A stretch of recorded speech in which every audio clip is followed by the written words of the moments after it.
There's this fear of messing up, and instead of leaning into it and taking it as a challenge and starting a great relationship, they decide to kind of stay away. And those dads in those cases are doing themselves and their daughters a disservice.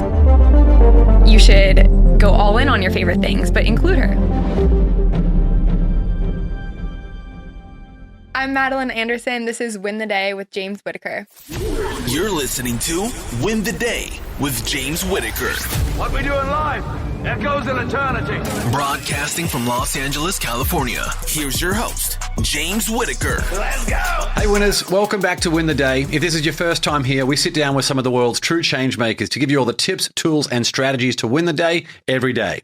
The quote for this episode comes from an unknown author and says, "Fathers, be your daughter's first love and she'll never settle for anything less." My guest today is Madeline Anderson. Maddie is the author of a brand new book, Girl Dad, which is the father's guide to becoming your daughter's hero. A few weeks ago, I met Maddie when she was speaking to a men's entrepreneur group that I'm in, and I just loved everything she was saying. And as a reluctant girl dad myself, I can now say it's the most beautiful journey that I've been on. In this episode, we're going to talk about the best tips to help girl dads thrive, how to bring your children more into your daily life without it interrupting your schedule, the biggest mistakes parents make, and how to strengthen your family bonds right now. Before we begin, the right bit of inspiration can completely change the trajectory of someone's life. So if there's a friend or loved one out there who needs to hear this episode or could use some help to win the day, share it with them right now. All right, let's win the day with Madeline Anderson.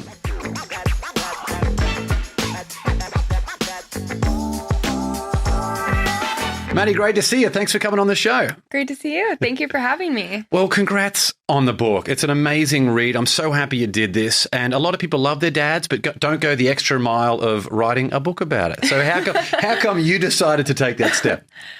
Yeah, I have an incredible relationship with my dad, and I had no idea how rare that is. Mm-hmm.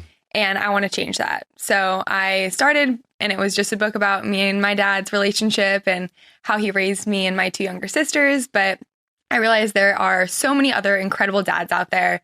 So I started interviewing dads and daughters to get perspectives from all over. And it's really their stories that shine throughout the book. It's really supposed to be an uplifting and inspiring book on how to have a great relationship with your daughter. Was your dad a willing participant in the project? Yeah, definitely. And throughout the entire book writing process, which was a little over 2 years, I was constantly calling him and asking him, like, remember that one time? So it was an ongoing interview for about 2 years. Yeah. Oh, that's hilarious. At least your memories are on the same page by the sounds of it, rather than remembering things very differently. Someone reading your book, who do you want them to be afterwards? I want them to be present and excited. I think this isn't supposed to be this daunting parenting book where you're, scared to be a girl dad, scared to have a daughter. It's supposed to be, you're supposed to close the book and be like, all right, let's go. I'm so excited to do this. I want to have the best relationship with my daughter. It's going to be great. And also, I think just one of the main takeaways is be present. So I want them to be present with their daughters and set themselves up for having a great relationship. Love that. I wanted to share a story here as well. So when my wife, Jan, and I, we found out that she was pregnant, we were very, very excited. And we were both adamant that we were having a boy. And when we had a gender reveal party, I'm in this outrageous Christmas suit. It was pretty funny. And we had these canisters, the smoke canisters that were going to go off. And all of a sudden, this pink smoke appears. And I was like, oh my God, what's happening here? We were so adamant that it was going to be a boy. So that's what I mean by it was reluctant. And I think most guys, perhaps there's a feeling that we just naturally deep down want to have a son, but having a girl has been the best thing. I love every moment spending time with her. We do so much fun stuff, and I raise her basically exactly as I would raising a son. The only difference is she likes doing things like trying to put makeup on me and a whole bunch of other things like that. But what is it about the identity of being a girl dad that you think that men struggle with?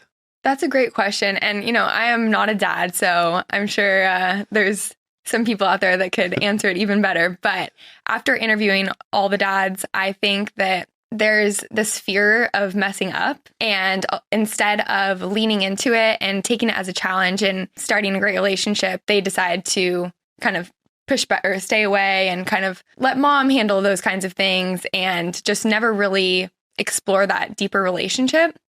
And I think those dads in those cases are doing themselves and their daughters a disservice, because having that great relationship is one of the best things that you can have on this earth. And I've heard a lot of dads describe it as the most rewarding challenge possible. So I think you're doing a great job by leaning into it. And obviously you overcame that fear or, reluctant feeling that you got. But it's very common. And I think leaning into it and being excited about being a girl dad is important. And you touched a little bit on the identity of being a girl dad. And I think step one is claiming that identity. So call yourself a girl dad. Then you're going to start acting like a girl dad, thinking like a girl dad, taking action. And it's the best way to set yourself up for success. There's something you shared in your book about the difference between the regular dad versus the girl dad approach to it. I have it. Yeah, the dad response versus the girl dad response, where the girl dad response makes it more inclusive and brings your daughter into your life rather than giving up your favorite hobbies. It sounds like just adding her to the team is the best way to go about it. So now with our daughter, she does things like cheer for the football when we're watching that. She loves cooking and just almost she loves participating in literally everything that we do. So that's a big part of what you found with your research and what you put together in your book, is that inclusiveness rather than trying to separate the roles so much. Absolutely.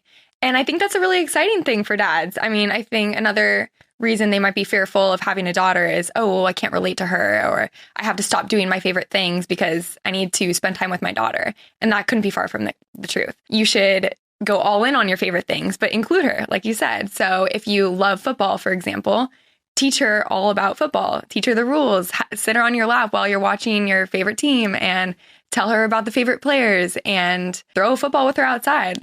She can do it too. So the more you can include her and make her feel like she's a part of your life, the better you're setting yourself up for later on when she is talking about football with her friends and you're looking at her so proud of her. And it's a special bond. And the more you can include her in your life, the better. Was there anything that surprised you the most from all the research that you did? I think it was just the vulnerability that these dads were able to share with me was really impactful. Like, some of them cried because they loved their daughter so much, and you could tell how much of an impact their daughter had on them as well. And that was really fun for me to see and really inspiring. And it made me feel like, okay, this book is real. It needs to reach more dads, and I hope everyone can have this kind of relationship. Was there a regret that a lot of these people have, perhaps maybe saying or not saying enough about how they felt about their daughters or their children more broadly, or just any other trends of regret that you noticed? A lot of the conversations I had, to be completely honest, were really positive. Some of them, touched on times when they couldn't show up for an event and they had to make it up to their daughter, but there was always a redemption in the conversations. Good redemption story. Yeah. So I think, of course there's going to be regrets. The conversations that I had were really positive, and that's what shines throughout the book. It's like how to, have that great relationship with your daughter. But of course there are times where it gets tough and you have to struggle through it. What about quality time? Like, what do you as a daughter regard as the best quality time to have with your dad, for girls and young women to have with their dads? Are there any certain activities or anything like that you would suggest? I think anytime you can get one-on-one, that's a great opportunity to have quality time. Some examples would be making breakfast in the morning on the weekends. Hopefully you're not working and you can be present and ask high impact questions, the ones that aren't yes or no answers. There's actually a full chapter in the book called Roses and Thorns, and it's all about how this one dad asked his daughter every night before bed, what was your rose for the day and what was your thorn for the day? And this is essentially like, what's one good thing that happened today, and what's one thing you wish could have gone better or you could have done better.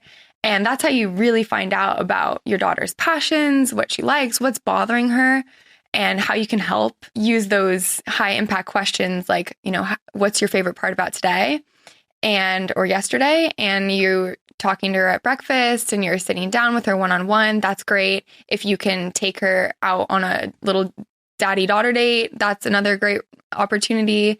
I think also playing sports, for me, especially like golfing with my dad, is we bond so much. There's obviously a lot of time to talk on the course. Who wins these days?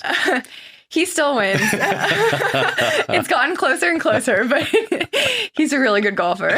That's great. I love just those opportunities to have that special time with no agendas or anything like that. Sometimes they're just the best things. What I loved in your book as well, how you mentioned things like, was it the example of riding in the golf cart or just getting like a plate of French fries? It's little things like that you can, or a milkshake as well, as part of that experience, something that they can remember. There's stuff that, as I think about that in my own life, we will take our daughter out after dance class to Jenny's ice cream, which if anyone's tried Jenny's before, it's phenomenal. Almond brittle in particular. And that's just part of our ritual then that she expects and loves. So yeah, we have that quality time, but the ice cream really enhances that experience as something that she really remembers too. Yeah, exactly. You got to find ways to relate to her, and it sounds like you're doing a great job. And as a little girl, anything related to ice cream, hot chocolate, milkshakes, French fries, of course, like we're going to love it. Each year, something that I've mentioned on this show before, every December I have a calendar invite go off that says write a letter to my kids. So that started before, actually not long after the gender reveal party I mentioned earlier, where I wanted to write a letter to our future child to talk about a lot of the sacrifices that her mum had given up. She was waking up with leg cramps constantly. It was very challenging for her, in particular that first pregnancy. And I wanted to communicate with my daughter, Sophie. I don't know when she'll ever read these letters, maybe when she's 18 or 30. I have no idea. But I wanted to communicate to her how I was feeling so she could see how those feelings evolved because I'm learning so much of this part too. And that has now become an annual letter that I write where I do like, here are all your milestones for the year and here's how I was feeling and what happened in the family and everything else, which then when we found out we were pregnant with our second child, Henry, when he was born, I started his first letter, and now that's an annual thing for him too. Were there any rituals like that or other activities in terms of maintaining that bond or doing something a little bit unique that you noticed that some dads were doing with their kids? Yeah, absolutely. One of them was really cute. The ritual was eating ice cream together. Again, speaking of ice cream, girls, we love ice cream. Sales are going to go through the roof after this interview. But their ritual every night is they would eat ice cream together on the couch. And she did that since she was a little girl all the way until she was leaving for college. And her dad helped her move into college. And he actually wrote her a letter saying, I wish I was here eating ice cream with you. And he put it in her freezer. And she found it a couple days later when she went to go eat ice cream. And she said she told me she was crying and it was like the sweetest thing. And she has moved like 3 or 4 times since then. And she's taken that note and stuck it in the freezer ever since then. And I think that just goes to show you how powerful those little notes can be. So hats off to you for doing that now. That's awesome. Well, a lot of people are trying to figure out what's like an expensive way that they can show their love. Right. And it's not about the money, is it? Like a little thoughtful note that didn't cost a dime that is now a memory that she will never forget that she was able to have as a result of what her dad did. Absolutely. And another example with a note is one of the girls I interviewed, she had an anxiety attack right before college and she was freaking out. She didn't want to leave home and going through all of these feelings and thoughts of despair. And her dad wrote her this really heartfelt note about how she's going to do great and he's always there for her. And she ended up taking it with her to college and she put it in her backpack. It went everywhere with her and she still carries it around today. It just goes to show you how much of an impact something so little can have. Yeah, little things. Yeah. What are the biggest mistakes parents more broadly are making in terms of the relationship with their kids? I think one of the biggest mistakes is related to work-life balance. And I know that word is getting some hate right now. So work-life integration, but really what it comes down to is how parents can communicate work with their children, especially at a young age, because you have to think back to when you're a kid and maybe that's tough, but basically there's this thing called work, right? And when you're a kid, you don't really know what that is. It's just this concept that your parents have to do. So they have this work that they have to do. And if the parents are constantly talking about how stressed they are, how much they hate their job, how much they hate their boss, but their actions are showing that they're prioritizing work over their kid, then the kid's looking up and they're saying, okay, there's this thing called work. My dad or my mom doesn't like it, yet here's where it's at on the priority list and here's where I am. Like, what's up with that, right?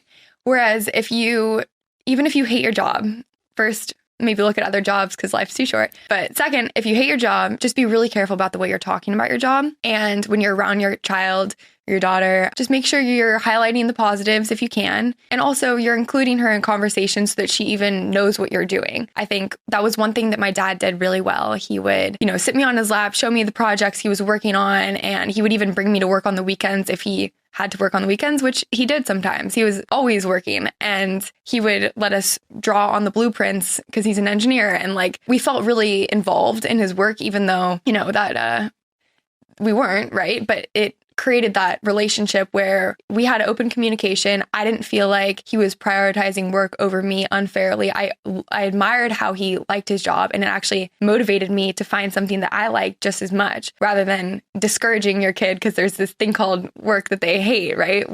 Why would your kid want to go find a good job if that's what she's looking up to, right? That's so interesting. It's like the idea of this devil being work that's always spoken about, but they don't understand it.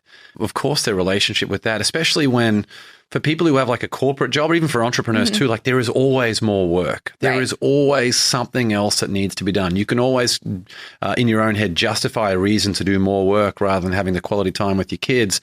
And the overlap between doing work, I always say you can't be productive without being present. If you're trying to be on a phone call or doing emails on your phone as you got kids around you, of course you're going to bring a lot of stress into that environment, and it just leads to a horrible situation. Yeah, absolutely. We'll be back with the show in a moment. Over the last few years, I've coached thousands of people in pretty much every industry you can think of to level up in their career and in their life. And these people all have three things in common. They get energy from other high achievers, they want to make a difference in the world, and they have an intense desire to maximize their potential.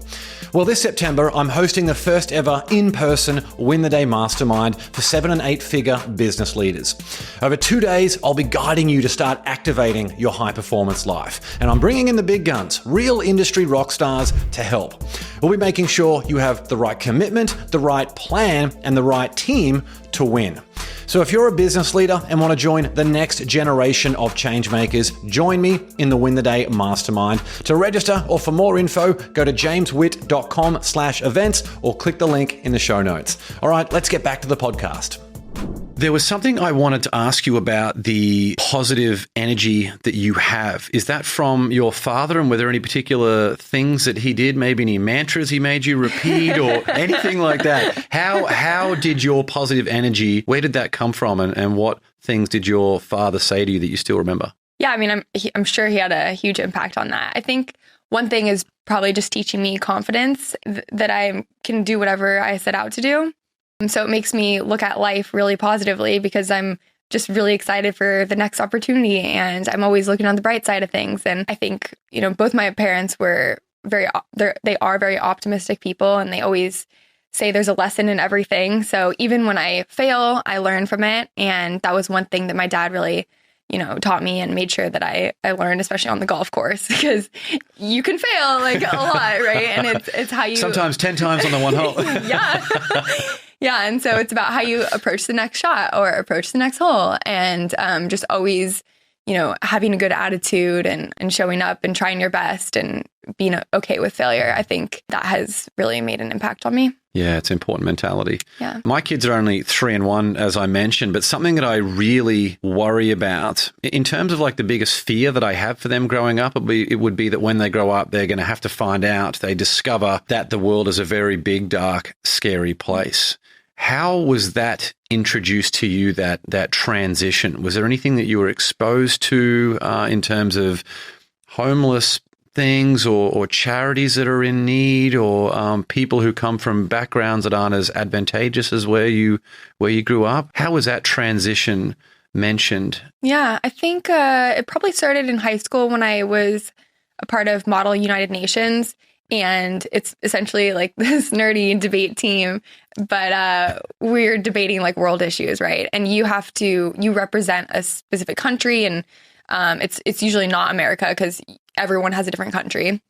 And so you have to show up to this conference knowing that country's policy on a given issue. And these issues are really tough, like the Israel-Palestine conflict. And you're just reading about this, and you have to present from the opinion of Australia, for example, if that's the company you're representing or country. But you just realize that, oh my gosh, there's a lot going on in the world, and we are privileged to, have freedom and feel safe.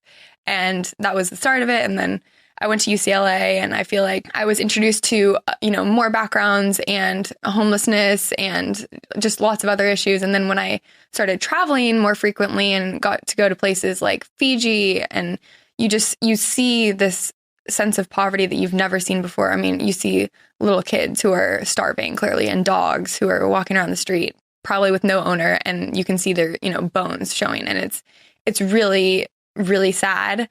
And it's a wake up call. And I think that's another reason I am so positive is it's like, I know what's out there, and I feel really lucky. Yeah, perspective makes you grateful. Mm-hmm, absolutely. Yeah. What about your time in Australia? How was that? Was it much culture shock there, or did you immerse yourself very easily into the Australian lifestyle? Oh, it was the best. I would move back there in a heartbeat if Good it made coffee. sense. Isn't it great coffee in Australia? Great coffee. I feel like they're ahead of the game on everything.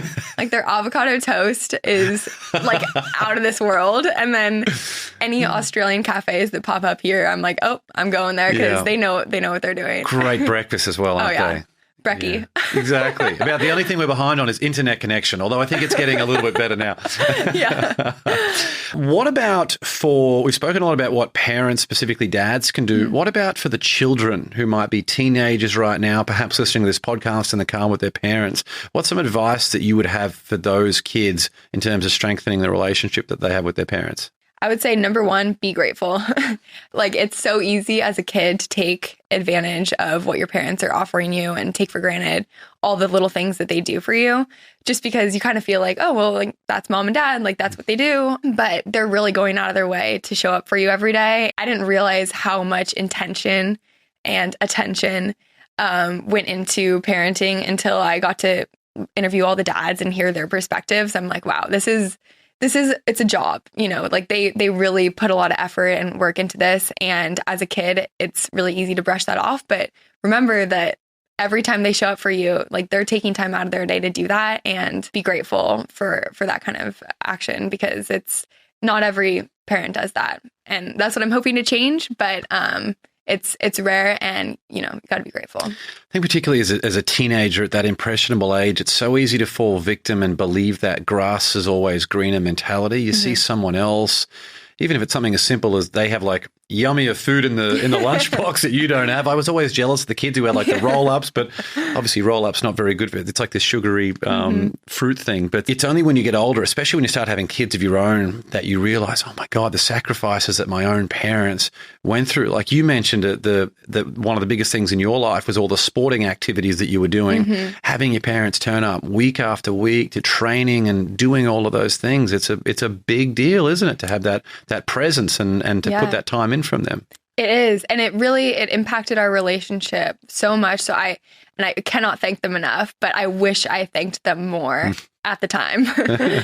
What did your dad bring to the table that was different than your mum? I think he taught me a lot about hard work and loving your job and doing whatever it is that you want to do. My mom, she's a teacher, and she has been, and she loves doing that, but that's her thing. And I think I relate more with my dad when it comes to like being like all over the place kind of, and like multi-passionate. But we both have this like entrepreneurial spirit. And so we'll do a lot of like phone calls in the morning when I'm on my walks where we're just like brainstorming ideas. And anytime I have an idea for a business or whatever, I call him and we like bounce ideas off one another. And so that's created a really special bond. What about some ideas for daddy-daughter dates? Did you get some good ones from all the people that you spoke with? Yeah, absolutely. I think a cute one is just a picnic, right? Just taking her out. You get to sit down one-on-one, and you can pack her favorite stuff. And I would recommend always like doing little surprises. So if you know that she likes, a certain, I don't want to say candy because like I know that's like bad, obviously, but candy, or like even just type of sandwich or like little applesauce or whatever, like figure out what it is she likes most and integrate that into whatever day you have. So if it's a picnic, hide it in the basket, take it out, whatever. And then another one is just going to like Starbucks. And if you're ordering a hot drink, like a coffee, then get her a little vanilla steamer, which is just hot milk and vanilla. And then she's going to feel like you because she's going to have the same looking cup and she's going to feel proud to look like her dad. And then, my dad and I would go out to the golf course or play sports, or he would set me up outside to rollerblade or, hula hoop. We would always just be outside doing something, and he was always there with me. So, I think just getting out of the house, different contexts helps just like create better memories. And vanilla steamer. So I haven't found anything over here that quite replicates what we call in Australia the baby chino. It's a small cup of steamed milk with the marshmallow on top and a little bit of the chocolate sprinkle. My daughter must have eaten 3 marshmallows a day when we were in Australia because she's just crushing these baby chinos. We come back to America and we ask for one. They're like, "What's a baby chino?" And we're like, "Just a little bit of steamed milk." So they bring it out and she's like, "What is what is this and where's my marshmallow?" But vanilla steamer, I'll have to remember that. When you think about the relationship with your father, is there one particular memory that stands out in terms of when you felt the bond the closest, or perhaps something from childhood? There is one story that relates to him building my confidence, his trust in me, and then feeling like we're a team, like you said at the first part of this interview. It was when I was 16 and I had just gotten my license. It was the summertime, so I was off of school. And he wakes me up and he's like, "Madeline, I'm double booked for a meeting. I need you to fill in for me." And I was like, "What?" I'm 16. I don't know. I don't know anything. But again, he had been sitting me on his lap, obviously when I was a child, not an adult, but he's been teaching me what he does. So I have a general idea, of what he does. And he's like, "There's this pre-proposal meeting in Long Beach. I need you to drive to Long Beach." And essentially it was this little park that was getting renovated and there was an old bridge on it. He's an engineer, so he was going to work on the bridge. And then we needed to partner with a landscape architect to do the landscaping around the bridge.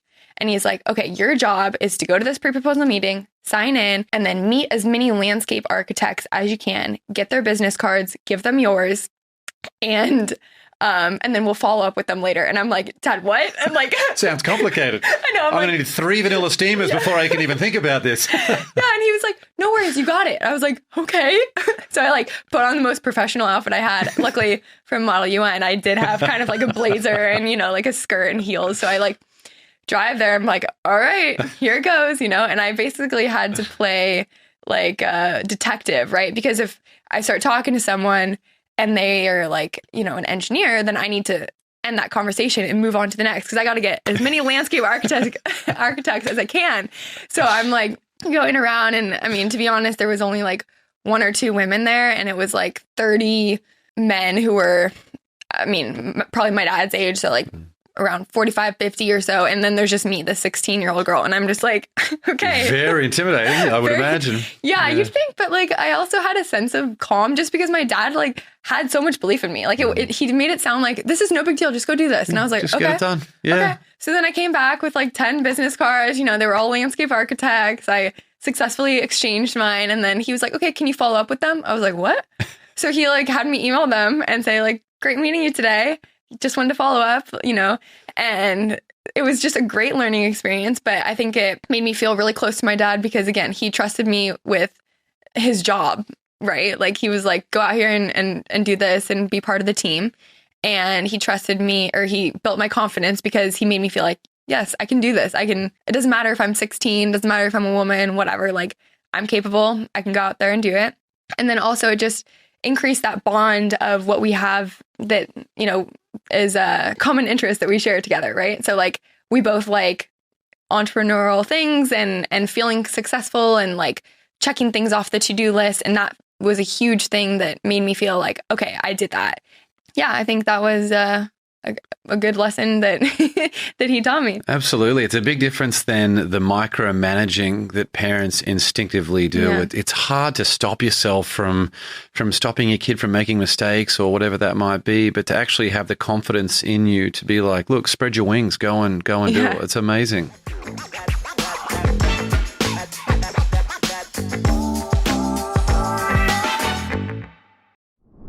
All right, let's now move into the Win the Day Rocket Round. 10 questions, just some quick answers. You up for this one? Yes. Number 1, what quote inspires you the most? Control what you can control. It's a simple one, but I have to remind myself of it often. Yeah, So. I think we all need to remind ourselves of that more often. It's a great one. Number 2, morning coffee or evening wine? Can I choose both on this one? Yes, you can. Both is the most common answer. Okay. Although I don't love coffee, I would say morning matcha. Yeah, morning matcha. Nice. Yeah. Number 3, what's one bit of advice you would give your 18-year-old self? I would say it doesn't have to be one straight line, your path. So, I think life is a bunch of forks in the roads, and it's okay to like pursue multiple things and be passionate about lots of different things. It doesn't have to look like the typical straight line. I'm so happy you brought that up. When I was in high school, I was always so envious of the people who it seemed like were on this very straight linear path. Mm-hmm. And it can feel very frustrating if you're not on that path yourself. So I think what you mentioned there is really powerful. Number 4, what book do you gift the most apart from Girl Dad? Or is there another book that contributed most to the mindset you have today? Yeah, I would say Girl Dad, but I think Atomic Habits by James Clear. It's a really, really good one. Absolutely. What do you like most about that one? I like that it's really actionable. So he breaks down exactly how to make a habit and break a habit. And there's just a lot of like real takeaways after reading the book. For sure. Number 5, was there a vulnerability you once hid within that became your superpower? I think going back, it's being multi-passionate.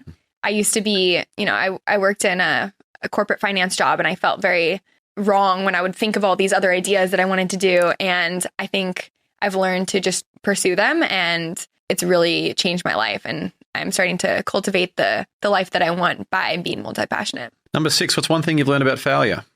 It is necessary for growth. Number 7, if you could sit on a park bench and have a conversation with someone alive or dead, who would it be? Probably Matthew McConaughey. I feel like, he's just awesome, but he's also a girl dad. I think I would be really entertained during the conversation, but I would also walk away with some really great advice and like steps to make my life even better. Yeah, his new book's great too. I really enjoyed that. Greenlights, yeah. Number 8, what tool or resource best helps you run your life or your business? Definitely Canva. I create my schedules on there. I create my goal setting, templates. And I also, for business, I'm creating logos, website decks, and pitch decks. And it's the best. Australian company too. Oh, yeah. Yeah. I didn't know that. Yeah. Amazing. They're doing big things. Yeah. And number 9, share one thing on your bucket list. Probably related to travel. So go to Africa. And last question, what's one thing you do to win the day? It's my morning walks. I listen to a podcast every morning, and I feel motivated. I'm getting sunlight in my eye to start my circadian rhythm, get my sleep good, get my blood flowing. And then also I'm listening to really motivating podcasts like yours, where you feel pumped up to take on the day. So you won't ever catch me listening to like true crime or anything. Absolutely not. I'm with you there. there.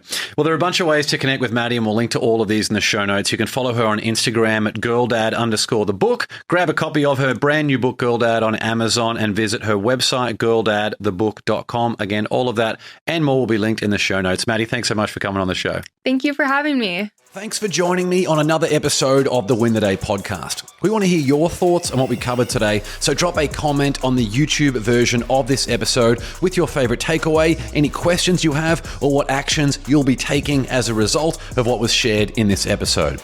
And if you found value in the Win the Day podcast, leave a 5-star rating on Spotify and Apple Podcasts. You'll find a link to both of those in the show notes. It'll only take you a few seconds, and more ratings really helps other people discover the show so they can get the mindset upgrade they need, and we can bring more winners into the Win the Day movement. That's all for this episode. Get out there and win the day. Until next time, onwards and upwards, always.